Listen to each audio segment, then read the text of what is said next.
Honda e Red Bull voltaram a namorar e provavelmente vão se casar de novo. E no Japão, não saberemos ainda quem extrapolou o teto de gastos na temporada de 2021. São os assuntos de hoje da nossa Rádio Gomes, então tá na hora de colar o ouvido no radinho.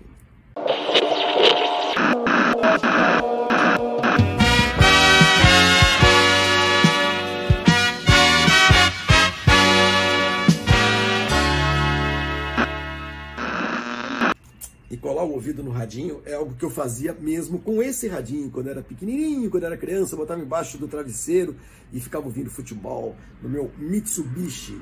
Que rádio legal, né, gente? E funciona, viu? Mas vamos lá, vamos aos assuntos de hoje da Rádio Gomes, sem deixar de pedir para vocês deixarem o seu like aí embaixo, né, a sua curtida, participarem da nossa aba comunidade. Eu tenho postado ali algumas fotos, algumas enquetes, alguns links também para textos para o meu blog, tudo isso é muito legal, tá bom?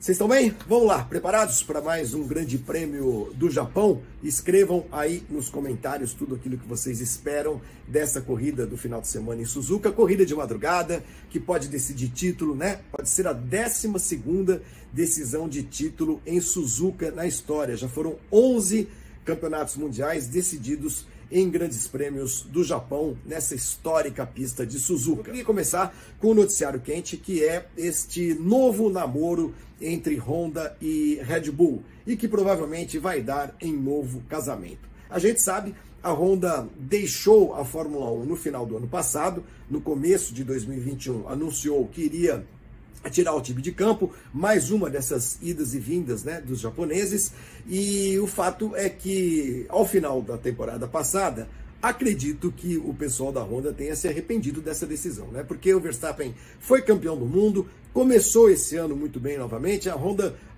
Red Bull vai ser campeã novamente e não tem o nome Honda nos carros da Red Bull e nem da sua filial da AlphaTauri, pois em Suzuka este nome vai reaparecer grandão nas asas dos carros, indicando aí que a Honda está disposta a retomar as conversas com a Red Bull e a retomar a sua trajetória na Fórmula 1. É uma trajetória que não acabou na prática, né? A Red Bull hoje não usa motores oficialmente chamados de Honda, eles se chamam Red Bull Powertrain, mas esses motores são os motores Honda que foram repassados para a Red Bull depois que a montadora japonesa decidiu sair da Fórmula 1. A Red Bull montou a sua fábrica de motores, junto com a sua sede lá de Milton Keynes, está fazendo essa gestão dos motores, junto com o pessoal da Honda, tem um contrato com a Honda que vai até o final de 2025, de assistência técnica, fornecimento de peças, etc. Enfim, é uma situação meio esquizofrênica, meio maluca, né?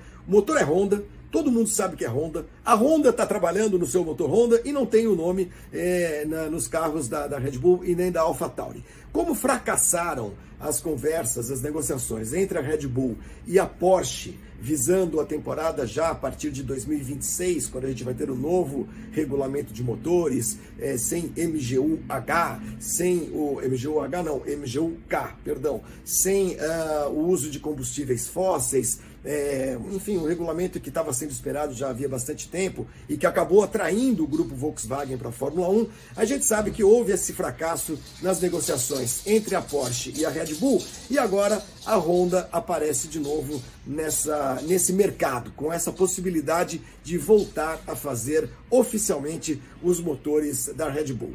É um ótimo palco para que esse namoro seja reatado, né, que essa conversa seja reiniciada.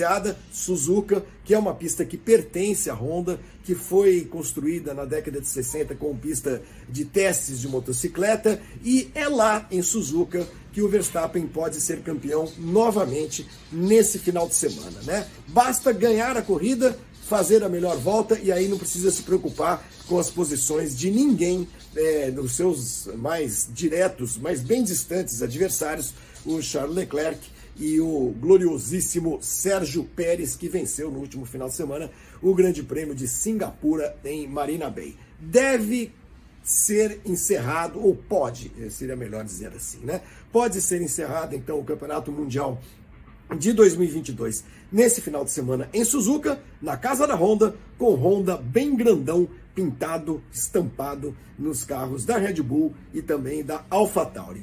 Bom, isso dito, a FIA prometia para esta quarta-feira revelar os números das equipes, os números financeiros das equipes, e a gente saberia se aquela boataria toda seria confirmada, né, sobre as equipes que teriam ultrapassado o teto de gastos de 140 milhões de dólares no ano passado. Estas equipes seriam a Red Bull e a Aston Martin. A Red Bull meio que admitiu que alguma coisa pode estar diferente nos seus números em relação àquilo que a FIA estabeleceu, né? É muito difícil entender como é que esse controle de gastos está sendo feito. A Red Bull já anda falando numa interpretação diferente do regulamento. O regulamento é um regulamento bastante complexo, um calhamaço de mais de 50 páginas, cujo link vocês podem encontrar aqui na descrição do nosso vídeo, né? Tá ali o link, está em inglês, para vocês entenderem o regulamento financeiro da Fórmula 1, mas é muito provável que a gente tenha uma passada geral de pano, né, como se diz, ou uma colocação de panos quentes, porque a FIA decidiu adiar para a semana que vem, segunda-feira, o fechamento da análise destes números que estão sendo auditados já tem alguns meses. E revelação, de fato, se alguém passou do limite, como acusa a Mercedes, por exemplo, ou pelo menos insinua, diz que a Red Bull é uma equipe que passou do limite com uma margem bem grande aí de gastos excessivos, né? A gente vai saber então na semana que vem se de fato isso aconteceu. Nesse momento, a FIA resolveu não fazer nenhum comentário mais sobre a questão do teto de gastos. Mas eu insisto, eu continuo achando que é quase impossível uma entidade como a FIA, ainda que tenha lá auditores, ainda que tenha uma equipe muito preparada para analisar números, balanços, etc., é quase impossível você saber se uma equipe gastou ou não mais do que poderia.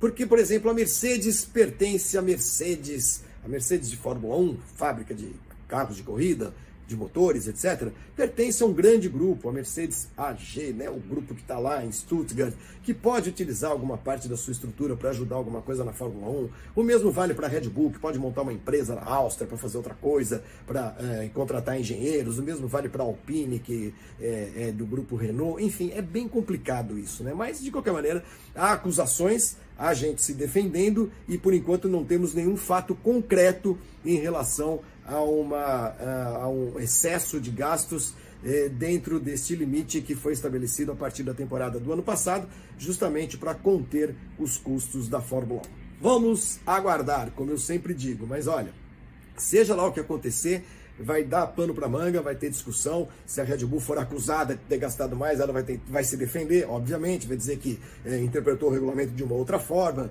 que os gastos talvez tenham sido feitos por outras empresas subsidiárias da própria Red Bull. É bem complicado, é bem complexo. E só para a gente fechar, horários do final de semana do Grande Prêmio do Japão. Amanhã, quinta-feira, isso mesmo, à meia-noite, ou para os mais puristas, às 0 hora da sexta-feira, amanhã meia-noite, depois da novela Pantanal, ou depois do que mais acontecendo que vocês virem na televisão, amanhã meia-noite acontece o primeiro treino livre para o Grande Prêmio do Japão. E às 3 da manhã da sexta-feira, o segundo treino livre. Os horários se repetem da sexta para o sábado, né? Sexta-feira, à meia-noite, o terceiro treino livre, e às 3 da manhã do sábado, 3 da madrugada do sábado, a definição do grid de largada. O Grande Prêmio do Japão acontece às 2 horas da manhã do domingo, madrugada braba, para a gente acompanhar e ver se o Verstappen vai ser campeão nesse final de semana ou se vai adiar mais um pouquinho a conquista do seu bicampeonato, tá bom? A gente volta com a Rádio Gomes amanhã e fiquem aí, porque assim que eu falar tchau, assim que a gente desligar o radinho, vai aparecer na sua tela uma imagem aí que está escrito para vocês se inscreverem, para vocês curtirem, então, aquelas coisas todas, tá bom? E não se esqueçam de participar também da nossa comunidade aqui, na aba comunidade, tem sempre alguma maneira de vocês interagirem aqui com o canal. E que mais, hein? Acho que é só. Bom lembrar também que sexta-feira, sábado e domingo, a programação aqui do canal é um pouquinho diferente, não tem Rádio Gomes, exatamente, mas tem o nosso tradicionalíssimo Fórmula Gomes, sempre às 19 horas, ou como dizia um antigo amigo meu, locutor de rádio, às 19 horas da noite. Valeu, gente, até mais.